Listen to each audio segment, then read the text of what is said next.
विगतमोहस्य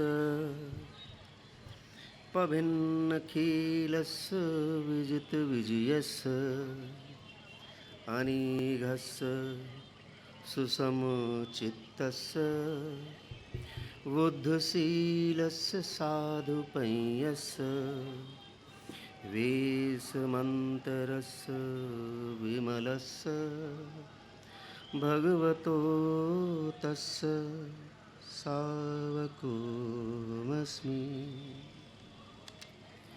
वो भगवान जो धीरवान हैं, भगवान जो मोह रहित हैं, जिनके समस्त दोष कंटक मुक्त हो गए हैं, जो विजेताओं के विजेता हैं, दुख रहित हैं, शांतचित्त हैं, शील और आचरण से वरिष्ठ हैं, जो प्रज्ञा श्रेष्ठ हैं और अपनी देशनाओं से सारे संसार के तारक हैं, निर्मल हैं, भगवतो तस्य सावको अस्मि। मैं वो भगवान बुद्ध का एक उपासक हूँ, भगवान की वंदना करता हूँ। आचार्य नागार्जुन की इस तपोस्थली को नमन करता हूँ और नमन करता हूँ बोधिसत्व बाबा साहेब डॉक्टर अम्बेडकर की इस दीक्षा भूमि को। मैं राजेश चंद्रा, लखनऊ वरुणालो है, उत्तर प्रदेश भगवान बुद्धाच्या भूमि, मंच पर आसीन जो विशिष्ट जन, ये जो दीक्षा भूमि है, मेरे लिए ये इच्छा भूमि भी है। जो इच्छा की जाती है वो इच्छा यहाँ पूरी होती है। मैं जब लखनऊ से चला तो मैंने सोचा कि 14 तारीख के कार्यक्रम में सम्मिलित होकर 15 तारीख को मैं पूज्य भदंत सुरेश ससाई जी का दर्शन करूँगा उनके पास जाकर। ऐसा मैं लखनऊ से सोच के चला, इच्छा किया। दीक्षा भूमि इच्छा भूमि है। भंते जी के दर्शन मुझे यहाँ मंच पे हो गए, भंते जी की वंदना करने का अवसर मुझे मंच पे हो गया। इसलिए मैं कह रहा हूँ कि दीक्षा भूमि इच्छा भूमि भी है। आज के इस मंच पे विराजमान आदरणीय एलियास गोंसाल्वेस आर के बिशप जी, डॉक्टर तेजिंदर सिंह रावल साहब, नूरुल मीन ख्वाजा साहब और मिस्टर दिलीप खोटके जी, पूज्य भदंत आर्य नागार्जुन सुरेश ससाई जी, हमारे सामने विराजमान पूज्य भदंत विमल कीर्ति जी। समय को संपत्ति मानते हुए इस महान मंच से मैं अपनी बातें कुछ संक्षेप में, कुछ संकेत में कहूँगा। मुझको मालूम है कि बैठी हुई ये प्रबुद्ध परिषद जो मंच पे विराजमान है और मंच के सम्मुख जो भगनी और बंधु बैठे हैं, ये इतने प्रबुद्ध हैं कि इनको संक्षेप में कहा विस्तार से समझ में आता है, जिनको संकेत में कहा अर्थ समझ में आता है।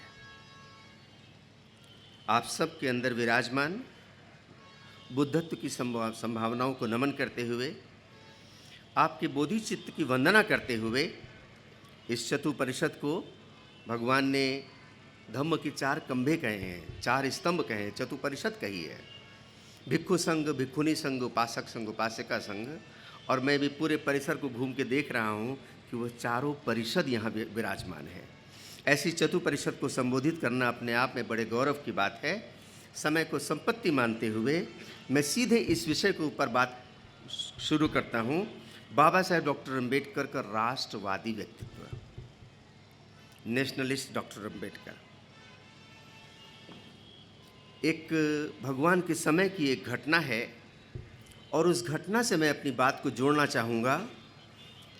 भगवान के 2 धम्म सेना नायक हैं जो उनके दाहिनी बाईं भुजा की तरह हैं, सारीपुत्र और मोदगल्यायन। मैंने बताया कि ये ऐसी परिषद है जहाँ संक्षेप में कहा विस्तार से समझ में आता है, जहाँ संकेत में कहा अर्थ सहित समझ में आता है। सारीपुत्र और मोदगल्यायन भगवान के संपर्क में आने के पहले वो संजय वेठली पुत्र के शिष्य थे। संजय वेठिलीपुत्र के शिष्य रहते वो जो कुछ भी वहाँ सीख रहे थे, लेकिन जब उनको भगवान मिले, भगवान गौतम बुद्ध मिले, तो दोनों ने कहा मुझे अमृत मिल गया। और वो अपने पूर्व गुरु संजय वेठिलीपुत्र, उनके नाखून बड़े बड़े थे इसलिए उनको दीघ नख भी कहते हैं, वो अपने पूर्व गुरु से कहते हैं कि आप भी भगवान के पास चलिए, उनके दर्शन कीजिए। और अपने पूर्व शिष्यों के आग्रह पर वो भगवान के दर्शन करने आते हैं। भगवान देखते हैं कि वो अपने मन के द्वार बंद किए हुए अपनी ही धारणाओं से बंधे हुए हैं। उनके मन की धारणाओं की गांठों को खोलने के लिए भगवान उनको एक कथानक सुनाते हैं। और वो कथानक आज कितना प्रासंगिक है, कितना सामयिक है, कितना कंटेम्परेरी है। भगवान कहते हैं कि एक गांव में एक विदुर रहता था, जिसका 5 साल का एक पुत्र था। जिस औरत का आदमी नहीं रहता वो उसको विधवा बोलते हैं, ऐसे जिस आदमी की औरत नहीं रहती उसको विधुर बोलते हैं। उसका 5 साल का एक बेटा था और वो उसको प्राणों से प्यारा था। और उसकी प्रतिदिन की दिनचर्या थी अपने के बच्चे के लालन पालन के लिए। वो प्रतिदिन सुबह घर से निकलता और शाम को बच्चे के लिए कुछ खिलौने, कुछ मिष्ठान लेके आता। बच्चा उसके गले लग जाता और इस दिन की दिनचर्या में सवेरे सवेरे निकलता, आसपास पड़ोस की माताओं से, बहनों से कह के जाता मेरे बच्चे का ख्याल रखना। लौट के आता तो वो बच्चे को वैसे ही गले लगाता। उसकी सारी दिन भर की थकावट मिट जाती। और एक दिन उसके घर से जाने के बाद क्या दुर्घटना हुई, उसके मकान को, उसके घर को लुटेरों ने लूट लिया। न केवल लूट लिया बल्कि उसके घर में आग लगा दी। और न केवल आग लगाई, कोई गवाह, कोई साक्षी न रहे, कोई विटनेस न रहे, इसलिए उसके बच्चे को भी अपहरण करके अपने साथ लेके चले गए। शाम को जब वो बच्चा अपहृत हो गया और वो उसका पिता जब अपने घर आया तो अपने उजड़े हुए जले हुए घर को देखकर वो घुटने के बल बैठकर रोने लगा और अपने घर में तलाशने लगा मेरा बेटा कहाँ है।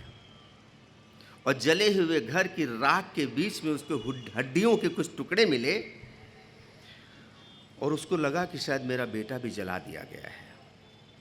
उसने राख से उस हड्डियों के टुकड़े बीने और उन हड्डियों के टुकड़ों को ले जाकर शमशान में उसका अंतिम संस्कार किया। और जली हुई राख का कुछ हिस्सा एक छोटे से मटके में रखा, उस मटके को लाल कपड़े में लपेटा और उसको अपने कलेजे से लगा के घर ले आया। और फिर उसकी दिन भर की, प्रतिदिन की ये दिनचर्या हो गई। घर से निकलता तो लाल कपड़े में लपेटा हुआ मटका साथ में लेके जाता। शाम को लौटता तो उसको घर की छत में टांग देता। लेटता तो उसको बच्चे की किलकारी कभी उस मटके से सुनाई पड़ती, कभी बच्चे का रोना उसको सुनाई पड़ता।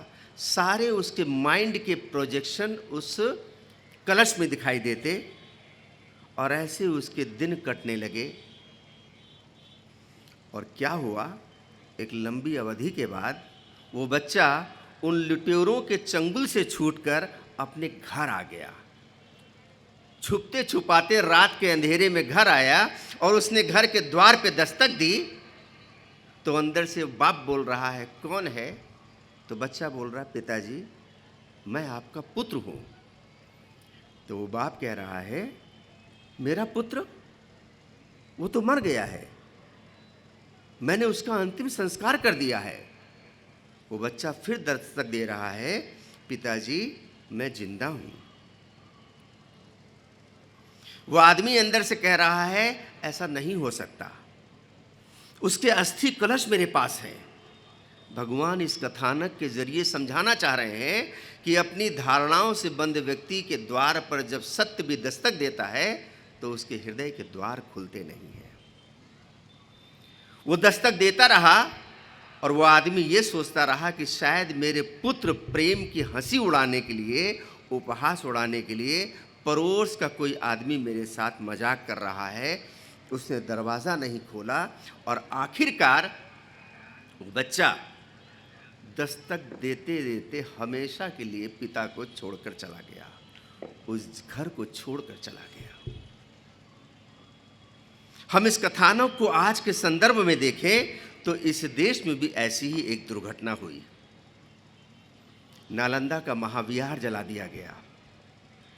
इतिहासकार जो बताते हैं कि 6 महीने तक नालंदा का 9 मंजिला महाविहार, उसके अंदर 6 महीने तक धुआं और आग उठता रहा।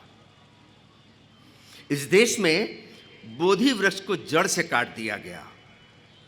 इस देश में ऐसी राजाज्ञाएं जारी की गई कि जो एक श्रमण का सिर काट के लाएगा उसको स्वर्ण मुद्राएं इनाम में दी जाएंगी। इस देश की संपदा में आग लगा दी गई। ये हमारे महान बोधिसत्व, इस सदी के महानतम बोधिसत्व बाबा साहेब डॉक्टर अम्बेडकर ने इसी दीक्षा भूमि पर 14 अक्टूबर 1956 अशोक विजयदशमी के दिन इस देश के द्वार पे दस्तक दी और कहा कि इस देश का वो सपूत और उसका धम्म अभी जिंदा है। वो भारत का सपूत जिसका धम्म भारत से बेदखल होकर, अपने वतन से बेवतन होकर श्रीलंका चला गया था, थाईलैंड चला गया था, कंबोडिया चला गया था, मलेशिया चला गया था, बर्मा चला गया था, चीन और तिब्बत में भटक रहा था, उस सपूत को, उसके धम्म को बोधिसत्व बाबा साहब डॉक्टर अम्बेडकर ने इस देश पर 14 अक्टूबर 1956 में इस देश के द्वार पे दस्तक दे के बताया कि वो सपूत, उसका धम्म अभी जिंदा है। ये बाबा साहब डॉक्टर अम्बेडकर के इस देश को, इस राष्ट्र को सबसे बड़ी देन है। हम जब बुद्ध वंदना करते हैं तो बुद्ध को, धम्म को, संघ को रतन कहते हैं। बुद्ध की, धम्म की, संघ की वंदना करते हैं। बुद्ध और उनका धम्म और उनका संघ इस देश का रत्न है और वो रत्न बोधिसत्व बाबा साहब डॉक्टर अम्बेडकर ने इस देश को वापस किया, सबसे अनमोल संपदा वापस की। ये बाबा साहब डॉक्टर अम्बेडकर की इस देश को सबसे बड़ी देन है। और मैं जैसा बताना चाह रहा हूँ संकेतों में, संक्षेप में, कि हमारे महान बोधिसत्व के सामने विकल्प और भी थे। वो बुद्ध धम्म अख्तियार करने के सिवा और भी रास्ते अपना सकते थे। जब संत गाडगे महाराज से उनकी मुलाकात हुई, आखिरी मुलाकात मुंबई में, तो संत गाडगे महाराज से बाबा साहब डॉक्टर अम्बेडकर ने कहा कि मैंने अपने लोगों के साथ बुद्ध धम्म स्वीकार करने का निर्णय लिया है। संत गाडगे महाराज ने कहा कि बाबा साहेब, मुझे विश्वास है कि आप जो भी करेंगे वो इस राष्ट्र के हित में करेंगे और देश के वासियों के हित में करेंगे। और बाबा साहब डॉक्टर अम्बेडकर ने संत गाडगे महाराज को अपना दिया हुआ वचन निभाया। राष्ट्र की राष्ट्रीयता को सुरक्षित करते हुए उन्होंने बुद्ध का धम्म चुना और अपने अनुयायियों को बोला कि मैं आपको एक कठिन धम्म दे रहा हूँ, एक कठिन रास्ता दे रहा हूँ, लेकिन भविष्य में ये इस राष्ट्र को मजबूत करेगा। बाबा साहब डॉक्टर अम्बेडकर, अक्सर उनको इस सीमा में बांधने का, बताने का प्रयास किया जाता है। हम भी ऐसा ही सोचते रहते हैं कि ये बुद्ध का धम्म उन्होंने दलितों को दिया है, अछूतों को दिया है, अनटचेबल्स के लिए है। लेकिन बाबा साहब डॉक्टर अम्बेडकर बड़े गर्वीले शब्दों में, बड़े मान के साथ कहते हैं, बौद्ध धर्म हा विश्व धर्म आहे। माझे क्षेत्र मला केवळ अस्पृश्याच्या पुरतेने मर्यादित करवाय याचे नाही, संपूर्ण भारतात धम्मचक्र प्रवर्तून घडवून आणायचे आहे। कि ये बुद्ध का धम्म एक विश्व धर्म है। मेरे क्षेत्र को मुझे केवल अछूतों तक सीमित नहीं करने की जरूरत नहीं है, धम्म चक्र परिवर्तन मुझे पूरे भारत में लागू करना है। ये महान बोधिसत्व बाबा साहब डॉक्टर अम्बेडकर के वचन हैं।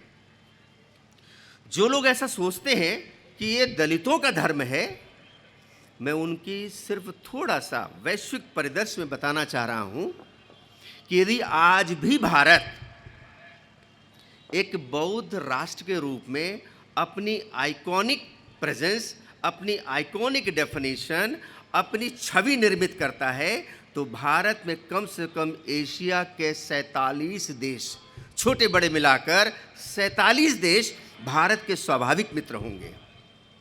श्रीलंका, कंबोडिया, बर्मा, म्यांमार, चीन, तिब्बत, भूटान जैसे सारे दुनिया के मुस्लिम भाई मक्के मदीने की तरफ सिर झुकाते हैं, जैसे सारे दुनिया के ईसाई भाई वेटिकन सिटी की तरफ सिर झुकाते हैं, जैसे सारी दुनिया के सिख भाई स्वर्ण मंदिर हरमिंदर साहिब ननकाना साहिब की तरफ सिर झुकाते हैं, ऐसे भारत में दुनिया के बौद्ध राष्ट्र भारत की तरफ सिर झुकाकर वंदना करते हैं आज भी।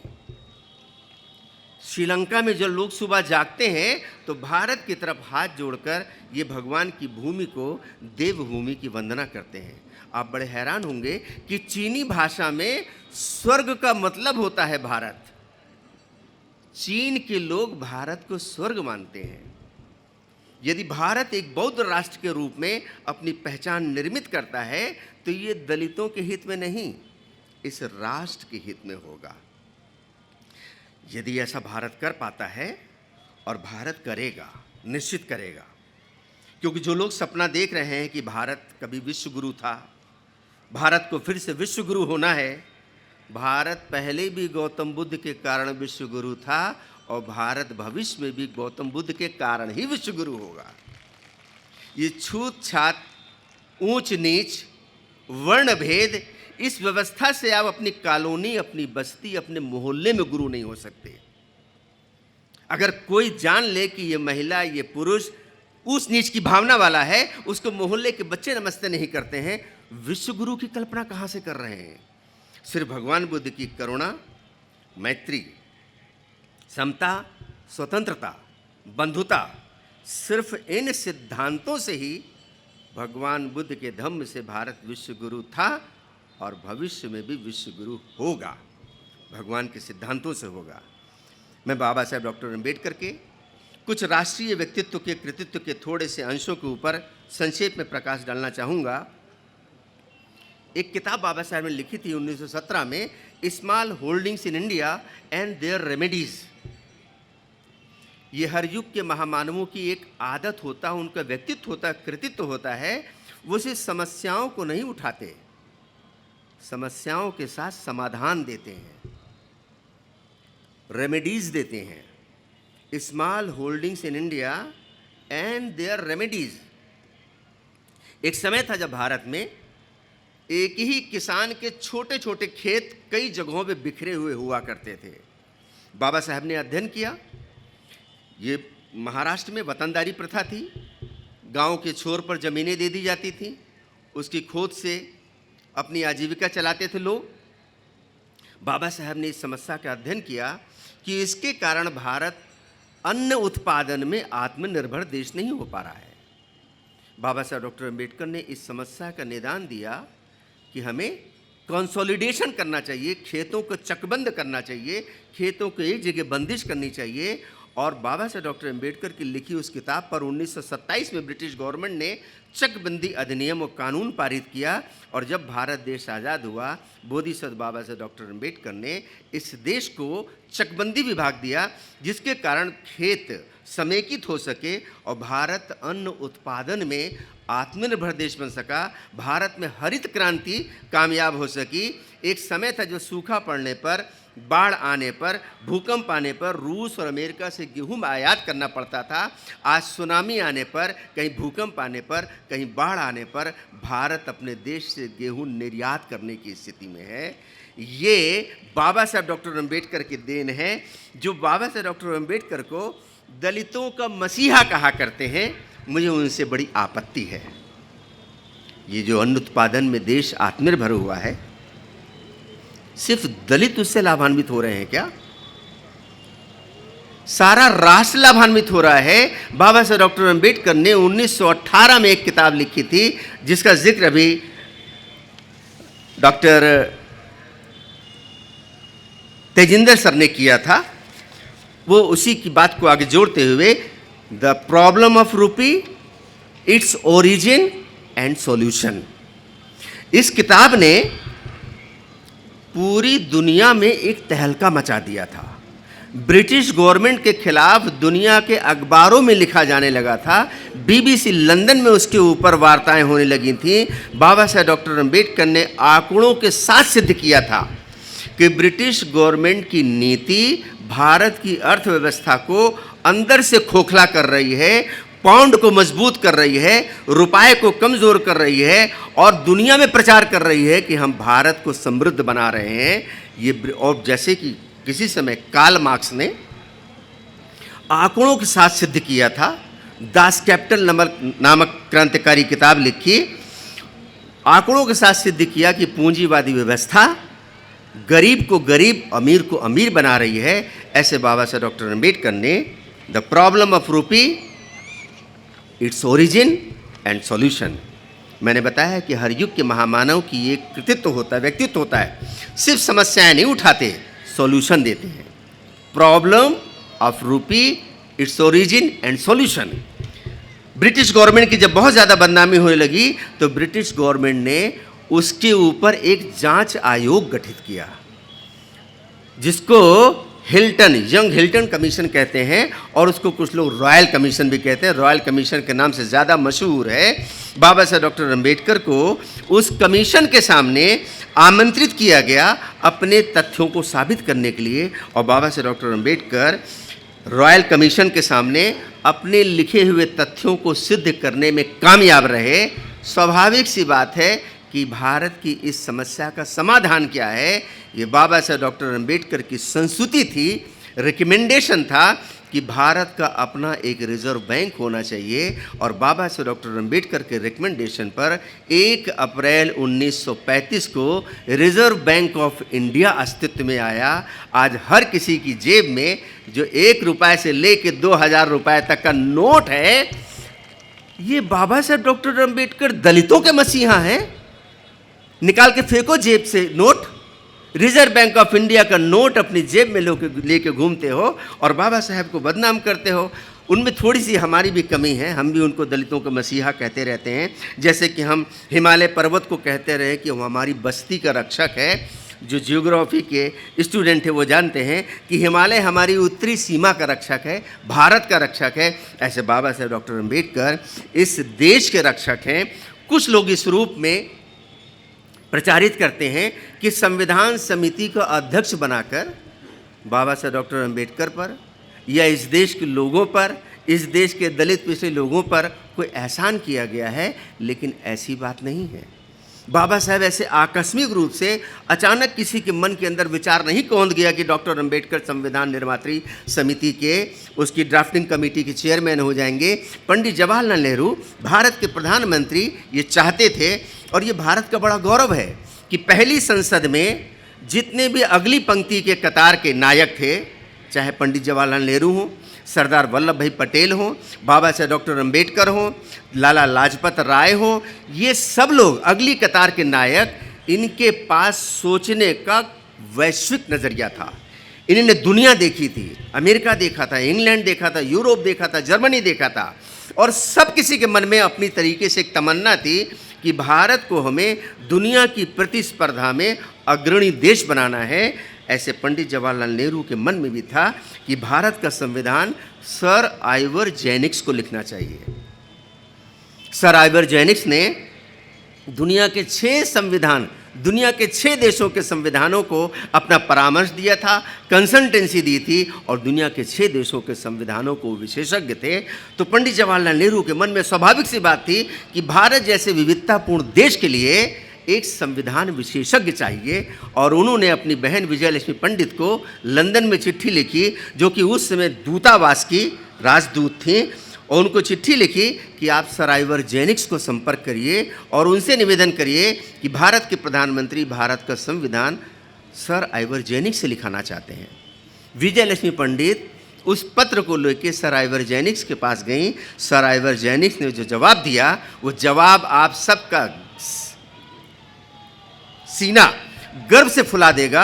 आइवर जेनिक्स कह रहे हैं कि दुनिया के 6 देशों के संविधान लिखते समय मैंने आपके ही देश के एक संविधान विशेषज्ञ से बार बार परामर्श लिया है। बेहतर होता कि वो संविधान आप अपने देश के एक विशेषज्ञ से लिखवाइए।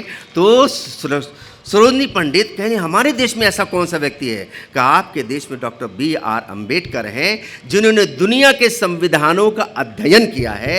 ऐसे संविधान विशेषज्ञ से मैंने बार बार परामर्श लिया है, बेहतर है कि अपने देश का संविधान आप उनसे बनवाइए। और आइवर जेनिक्स के परामर्श पर पंडित जवाहरलाल नेहरू ने महात्मा गांधी जी से बात की और तब इस देश के संविधान के लिए बाबा साहेब डॉक्टर अम्बेडकर को ड्राफ्टिंग कमेटी का चेयरमैन नियुक्त किया गया।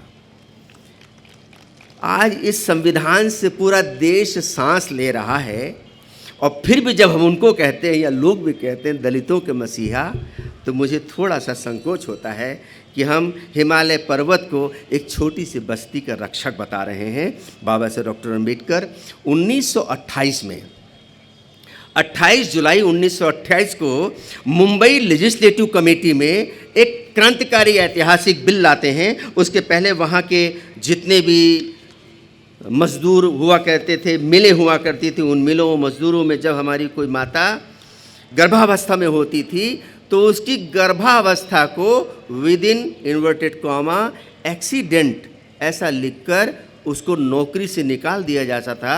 बाबा साहेब डॉक्टर अम्बेडकर ने 28 जुलाई 1928 को महिला प्रसूति बिल प्रस्तुत किया और अपने बिल में बड़ी जोरदार वकालत की कि जब एक नारी एक संतान को जन्म देती है तो मैं ये स्वीकार करने को बाध्य हूँ कि वो अपनी संतान को नहीं, भारत के नागरिक को जन्म देती है और इसलिए उसकी प्रसूति अवस्था का सारा खर्चा राज्य को उठाना चाहिए, स्टेट को उठाना चाहिए। और वही क्रमिक रूप से होते हुए 26 जनवरी 1950 तक जब ये स्थिति आई तो आज भारत की जो नारी मात्र मैटरनिटी लीव पा रही है, हम समझते हैं इस देश का वो स्वर्णिम दिन होगा जिस दिन भारत की नारियां भारत की सारी नारियों को समझा पाने में कामयाब होंगी कि आज जो तुम सुविधाएं पा रही हो, ये सुविधाएं हमारे महान बोधिसत्व बाबा साहेब डॉक्टर अम्बेडकर के देन है।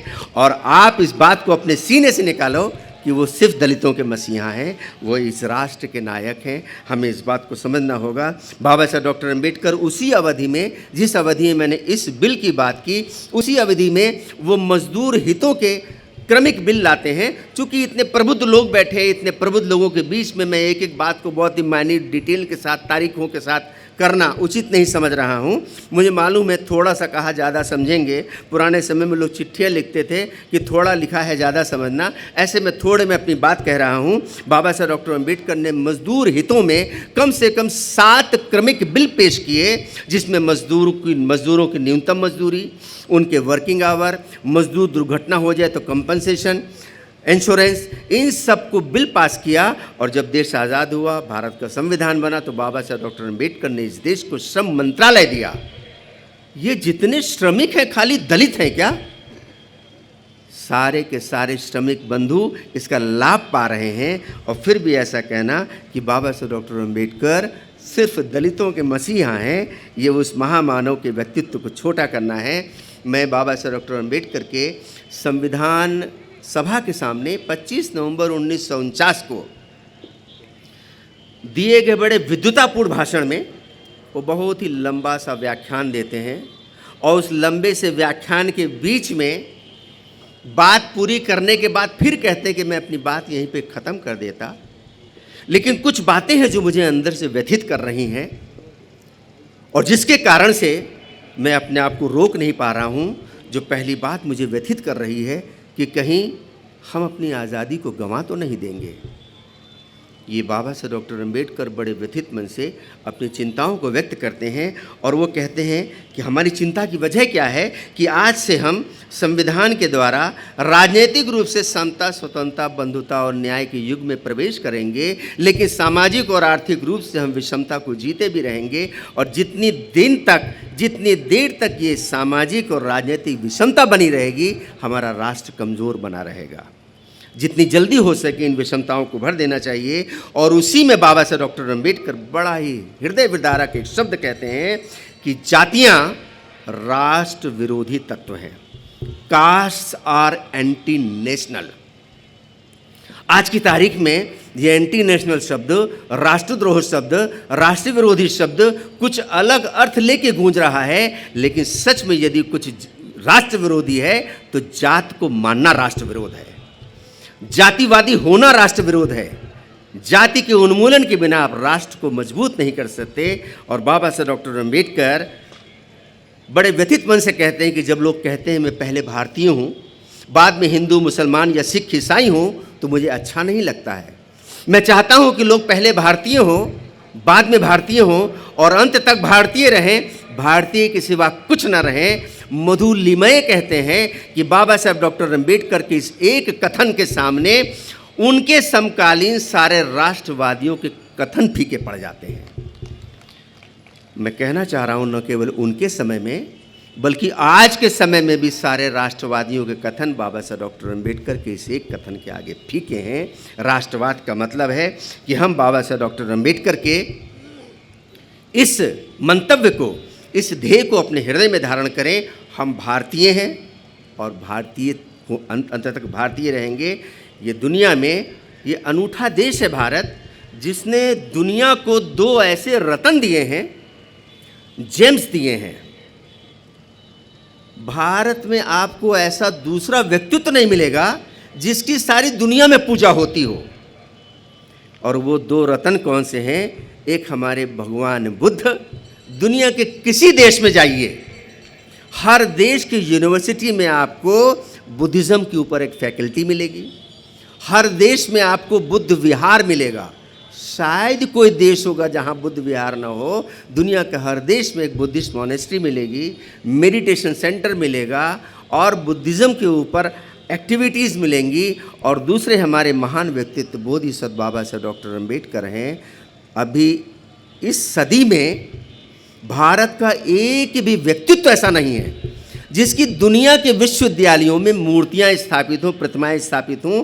बाबा साहब डॉक्टर अम्बेडकर की प्रतिमा लंदन स्कूल ऑफ इकोनॉमिक्स में स्थापित है। Doctor B.R. Ambedkar memorial London में स्थापित है। कोलंबिया विश्वविद्यालय न्यूयॉर्क अमेरिका में स्थापित है। मैसाचुसेट्स विश्वविद्यालय अमेरिका में स्थापित है। ब्रांडीज विश्वविद्यालय बोस्टन ऑस्ट्रेलिया में स्थापित है। साइमन केयर विश्वविद्यालय कनाडा में स्थापित है। पार्क विश्वविद्यालय टोरंटो कनाडा में स्थापित है।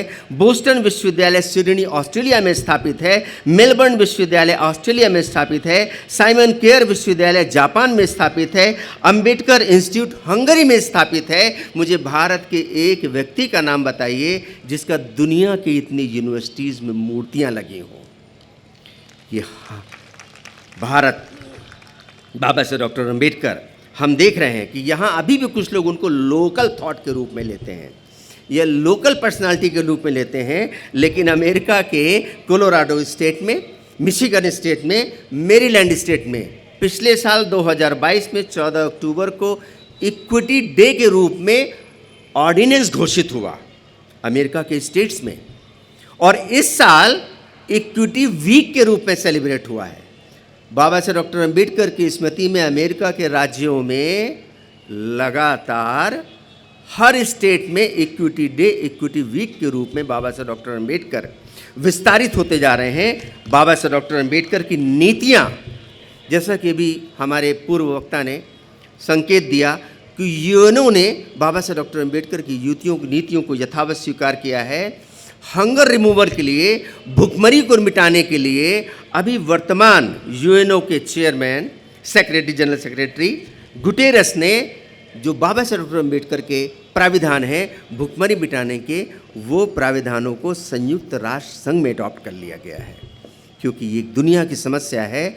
हम अक्सर ऐसा सोचते रहते हैं कि जो छुआछूत है, जात पात है, ये एक लोकल बीमारी है, स्थानीय समस्या है, भारत की सीमा के अंदर समस्या है। लेकिन बात ऐसी नहीं है। इस समस्या ने दुनिया को युद्ध दिए हैं। आप बड़े हैरान होंगे कि दूसरा विश्व युद्ध इस दुनिया को जातिवाद ने दिया है। सब प्रबुद्ध लोग बैठे हैं। मैक्स मूलर जर्मनी में बहुत बड़ा प्राच्य विद्याओं का विद्वान था।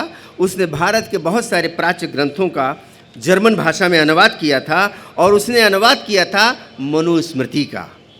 मैक्स मूलर को अपना गुरु मानता था फ्रेडरिक नीत्शे, जिसने सुपरमैन की थ्योरी दी, और फ्रेडरिक नीत्शे को गुरु मानता था हिटलर, एडोल्फ हिटलर। और एडोल्फ हिटलर अपने तकिए के नीचे नीत्शे की किताबें रख के सोता था और वो किताब में एक पन्ना पढ़ रहा है कि इससे सुंदर किताब मैंने दुनिया में देखी नहीं। दुनिया की समाज व्यवस्था इसी किताब के ज़रिए बननी चाहिए। जो लोग श्रेष्ठ हैं उनको श्रेष्ठ होना चाहिए, जिनको शासित होना उनको शासित होना चाहिए। इतनी सुंदर किताब मैंने आज तक देखी नहीं। और आप हैरान होंगे, वो जिस सुंदर किताब का वर्णन किताब में पढ़ रहा है, वो किताब कौन सी है? उस किताब का शीर्षक है मनुस्मृति।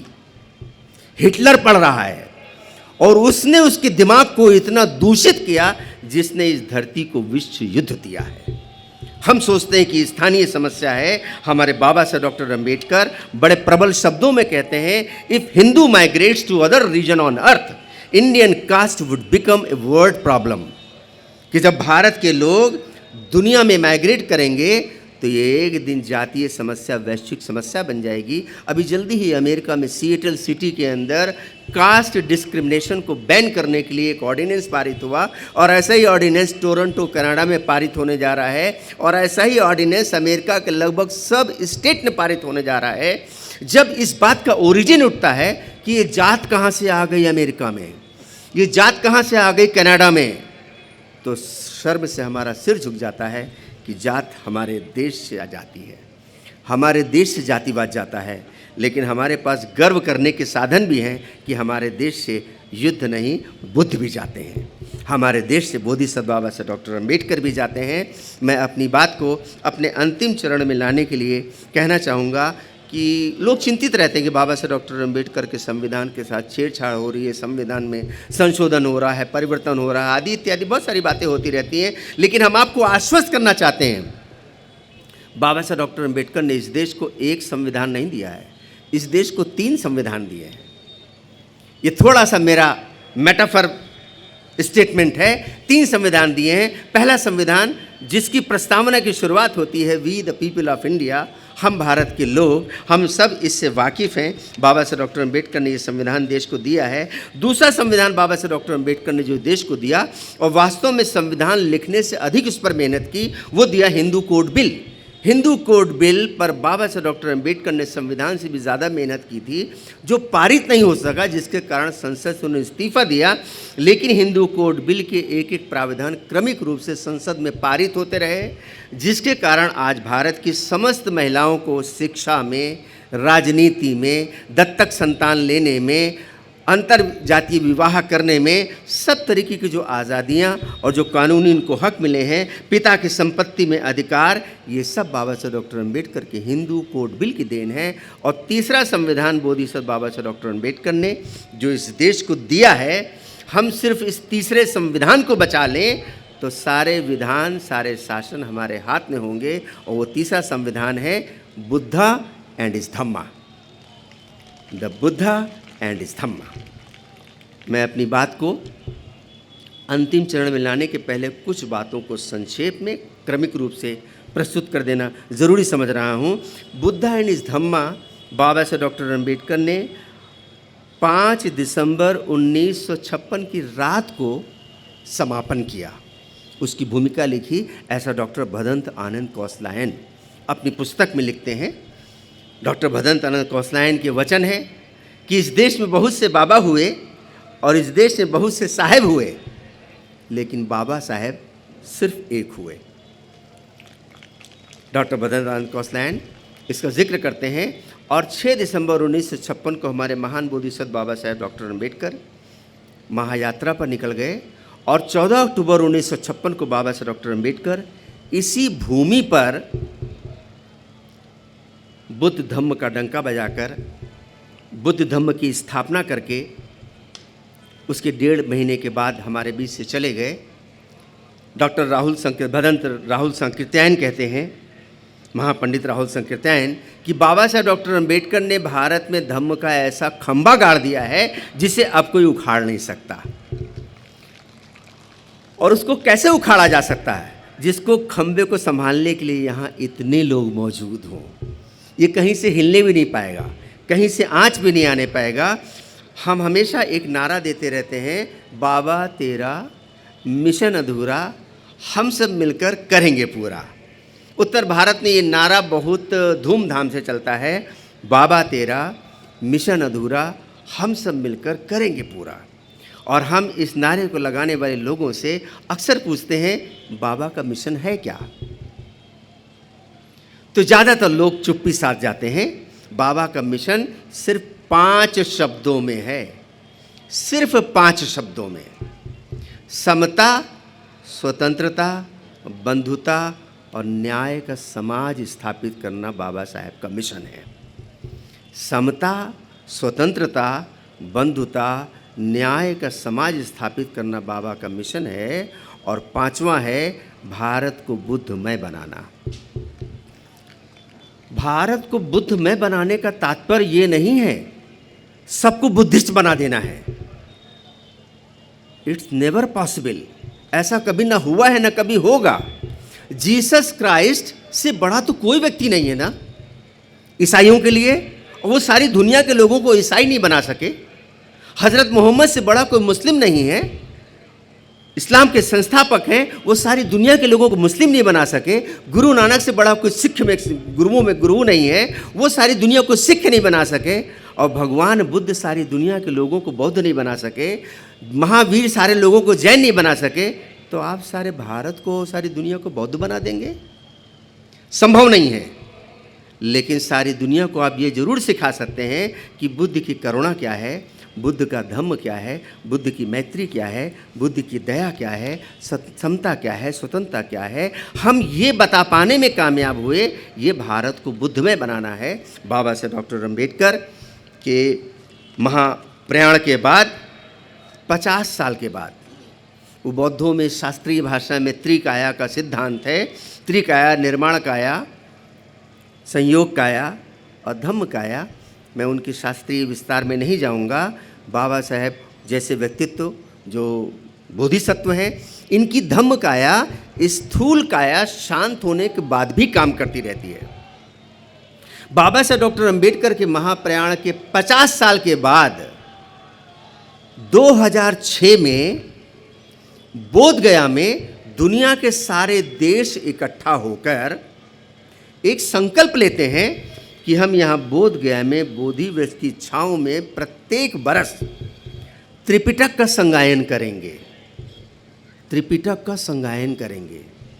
अंतर्राष्ट्रीय त्रिपिटक संगायन परिषद, इंटरनेशनल त्रिपिटक चैंटिंग काउंसिल अस्तित्व में आई। और पिछले 18 साल से, बीच के 2 साल गैप हो रहे हैं कोरोना के कारण, पिछले 18 साल से बोधगया में हर साल दुनिया के सारे बौद्ध राष्ट्र इकट्ठा होकर, और न केवल बौद्ध राष्ट्र, पश्चिम देश के लोग इकट्ठा होकर, इंग्लैंड से, अमेरिका से, ब्राज़ील से, जर्मनी से और बहुत सारे देशों को लोग इकट्ठा होकर 10 दिन तक भगवान बुद्ध के वचनों का संगायन करते हैं।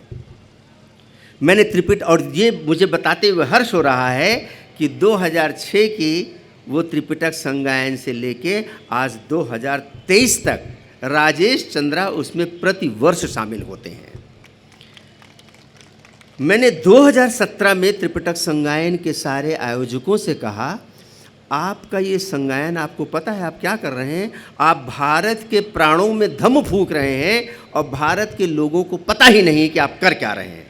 उनको लगता है कि जैसे दलाई लामा की कालचक्र पूजा होती है, जैसे तिब्बतियों की ये यहाँ पर निगमा पूजा होती है, ऐसे कुछ विदेशी लोग मिलके यहाँ पर 10 दिन की पूजा करते हैं। उनके आयोजकों ने मुझसे कहा मुझे क्या करना होगा? मैंने कहा उसके लिए आपको भारत के शेष बौद्ध स्थानों पर भी सिंबॉलिकली 1 दिन की त्रिपिटक चैंटिंग करनी होगी। और उसका असर हुआ, उस संस्कृति का असर हुआ पहले भी, और पिछले बरस यहाँ दीक्षा भूमि में इंटरनेशनल त्रिपिटक चैंटिंग हुई। दीक्षा भूमि की त्रिपिटक चैंटिंग